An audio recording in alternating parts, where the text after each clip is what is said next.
Odisha police तथा राज्य police बा जिला पुलिस माध्यम रे बहुत लोक मानकर हजि जाइतवा मोबाइल को रिकवरी करा जाई पारुछि। जेमिति कि राउरकेला रे वर्तमान बहुत संख्यक लोक मानकर मोबाइल को रिकवरी करा जाइछे एवं तांकर हजि जाइतवा लोक माननकु हस्तांतर बा फेरे दिया जाइछि।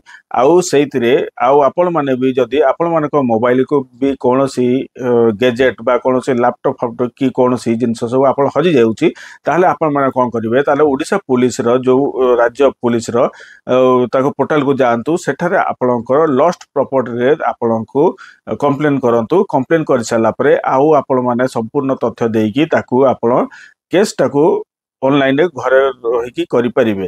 ता सहित सीईआईआर रे पोर्टल को जाइकी आउ आपण मानकर जो सब लॉस्ट हेची से वेबसाइट को जाइकी आपण घरे थाई कि आपण सेटा को जाइकी आपण कंप्लेंट को दियंतु। से कंप्लेंट को दबा पई हेले आपण सर्वप्रथम सीईआईआर पोर्टल को जीवा पड़िबो। सर्वप्रथम सीईआईआर वेबसाइट को जानतु सेटारे आपण को क्लिक करंतु। क्लिक कर साला परे आउ टेलीकॉम डिपार्टमेंट रो तार पळि आसीबो। सेइथिरे आपण को लॉस्ट एंड आपण लॉस्ट डिवाइस बा लॉस्ट रो कोनसी लॉस्ट स्टोलन मोबाइल को आपण को सिलेक्ट करिवे। सिलेक्ट कर साला परे आउ आपण मानकर मोबाइल रो संपूर्ण तथ्य बा ईएमआई नंबर कि कोनसी आपणकर सिम नंबर कि कोनसी आउ आपण मानक ईएमआई 1 2 बा डिवाइस ब्रांड मॉडल आउ से बोले सब आपण को फिल करके आपण सब दियंतु।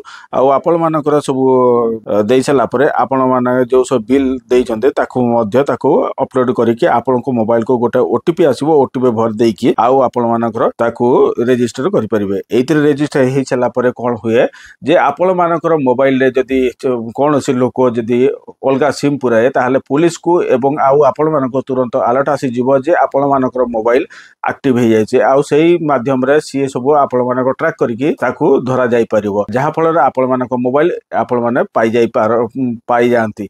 आउ एई भलिया सब आपण को मोबाइल टाको रिकवर कर परिबे। जदि एई वीडियो टाको आपण मानको इन्फॉर्मेटिव लागि जे ताहाले समस्त को शेयर कर दियंतु। समस्त भी अवगत होबा दरकार समस्त भी जानी रखिया दरकार। जदि एई वीडियो टाको इन्फॉर्मेटिव लागि लाइक शेयर सब्सक्राइब कर दियंतु। आउ आपण मानको प्यारा समत बंधु देकी हमको उत्साहित करंतु। जय हिंद जय भारत।